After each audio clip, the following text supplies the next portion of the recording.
Hola a todas y todos. Muchas gracias de nuevo por participar en este curso. Esperamos que hasta ahora los contenidos y las herramientas les estén siendo útiles.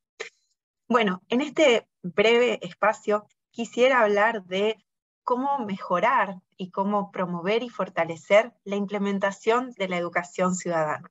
Si bien no tenemos mucho tiempo, hay algunas claves que tienen que ver con un poco la experiencia, el trabajo que he venido desarrollando a lo largo de los años en este tema y que he aprendido justamente en el terreno, justamente a personas como ustedes, a docentes, directivos escolares, estudiantado, organizaciones de sociedad civil y también organismos de gobierno y otras instituciones. Una de las metodologías más importantes para mí ha sido la metodología del aprendizaje basado en proyectos, pero no en cualquier tipo de proyectos, sino en proyectos, por ejemplo, que promueven la solidaridad, es decir, proyectos que fortalecen las relaciones sociales entre el estudiantado, con docentes, con directivos escolares dentro de la comunidad educativa y desde la comunidad educativa hacia la comunidad que rodea a ese centro educativo. Algunas veces estos proyectos se tornan proyectos educativos institucionales, es decir, que se profundizan a través de lo que es la gobernanza y la gestión escolar, los espacios, los distintos mecanismos de participación. Por ejemplo, esto puede ser los proyectos que tienen que ver con aprendizaje y servicio, que les recomiendo mucho también poder indagar y buscar con el adjetivo de aprendizaje y servicio solidario.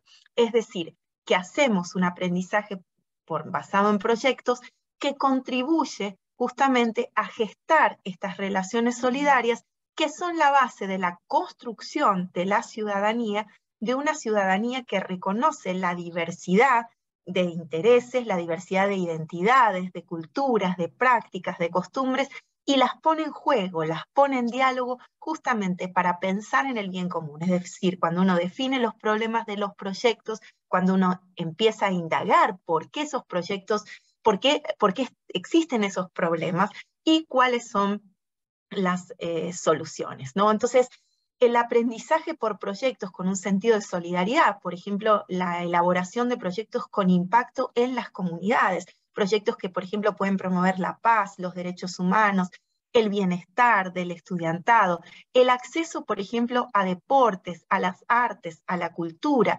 Son proyectos que repercuten en las comunidades, hacen protagonistas al estudiantado, a los docentes, a los directivos escolares, y a su vez, con este protagonismo que es la participación, conduce, traza un puente a lo que es la participación. Y participar no es otra cosa, y así está definido muy básico en los diccionarios, no es otra cosa que ser parte de algo, sentirse incluido. Entonces uno trabaja por proyectos que son solidarios con la misma comunidad, que incluyen a uno porque uno participa en esos proyectos, porque uno es el autor, el desarrollador de esos proyectos, pero a su vez como uno es parte de esa comunidad y es parte de ese bien común, también es destinatario de los resultados de ese proyecto.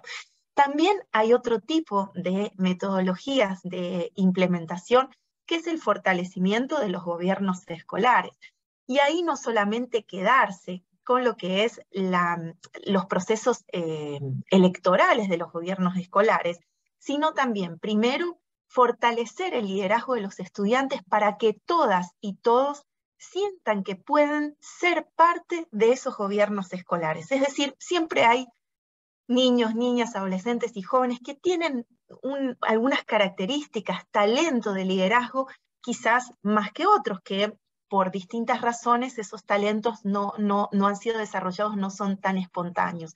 Entonces lo importante es que el liderazgo y esas ganas de participar, ese incentivo a participar en gobiernos escolares, realmente pueda ser no solamente comunicado, ¿no?, como una apertura a elecciones del gobierno escolar, sino que haya una formación para ser parte, para presentarse como candidato y para gestionar lo que son estos mecanismos de gobierno escolar u otro tipo de mecanismos que tienen que ver con la participación y el liderazgo estudiantil en los centros educativos. También es muy interesante que entre docentes y directivos escolares de distintas instituciones educativas, junto a autoridades locales y o también regionales, departamentales, nacionales, se puedan armar redes, ligas de estos estudiantes que son líderes de gobiernos escolares para que también entre ellos puedan intercambiar. Y así se va construyendo también un mapa de desafíos, de oportunidades, de lecciones aprendidas y un mapa de la participación y del diálogo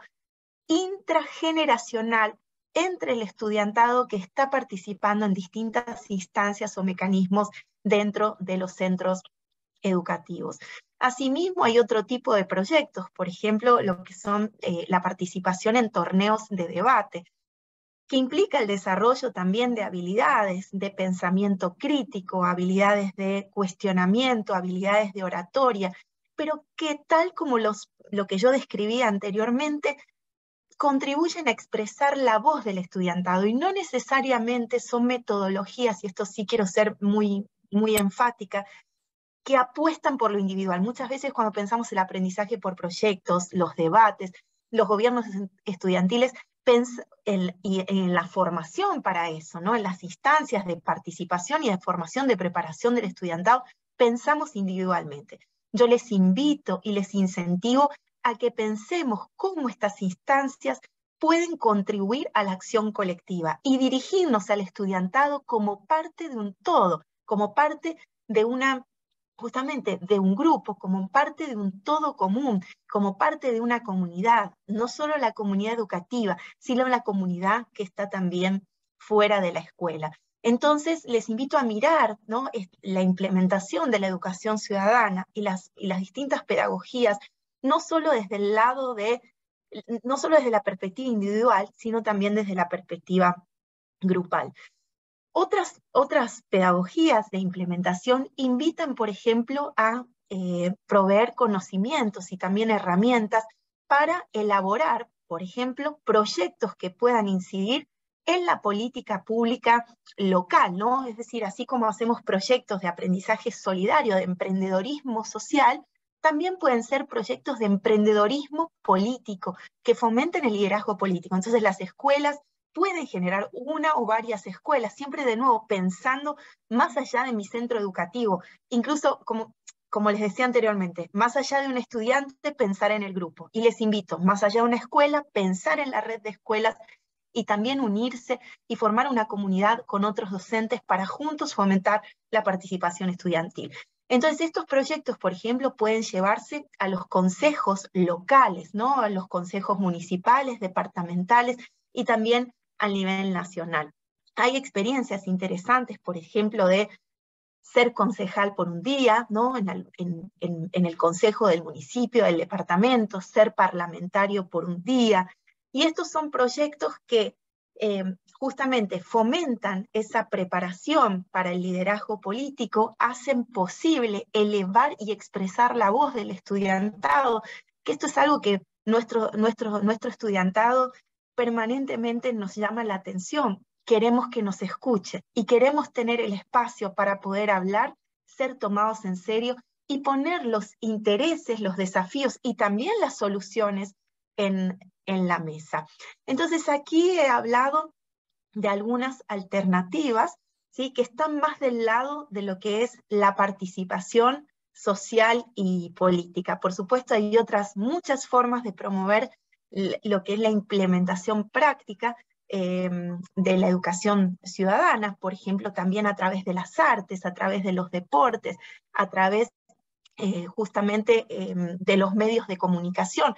Es muy importante que dentro de las actividades introduzcamos justamente el poder comprender, desarrollar pensamiento crítico, no solo sobre la información que está en los medios de comunicación para basar nuestras opiniones, para basar las soluciones, sino también que utilicemos los medios de comunicación para poder aprender a elaborar mensajes y esos mensajes puedan justamente expresar esas voces, esos intereses que les mencionaba antes. Entonces los medios de comunicación de cualquier tipo, la radio, la televisión, redes sociales, blogs, lo que ustedes decidan, no solo para bajar información y comprenderla críticamente, lo cual es muy importante, sino también para aprender a elaborar mensajes y diseminar esos mensajes y que nuestra voz llegue lo más posible. En el caso de las artes y la cultura, la educación artística, justamente es encontrar los diferentes medios para poder hacer la expresión,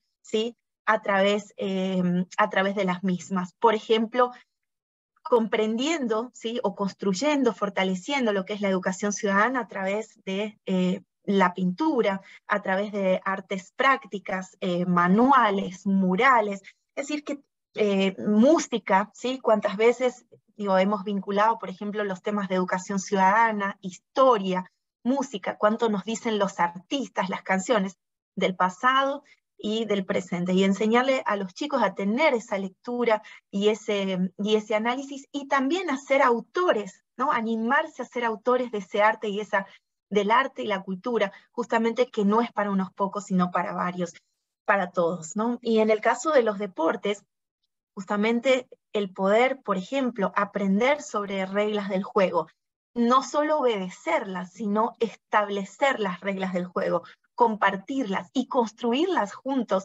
es algo también que pone en práctica la educación ciudadana. Lo mismo que la convivencia que se genera a través del deporte. Y en el caso de las artes y la cultura, la convivencia, el respeto y el reconocimiento a la diversidad de las distintas expresiones que obedecen a nuestras identidades e historias. Entonces lo voy a dejar aquí. Muchas gracias por haber atendido este video. Espero que siga gustándoles y sigan participando en este curso, y les invito a investigar y a profundizar sobre estas ideas. Un saludo, muchas gracias.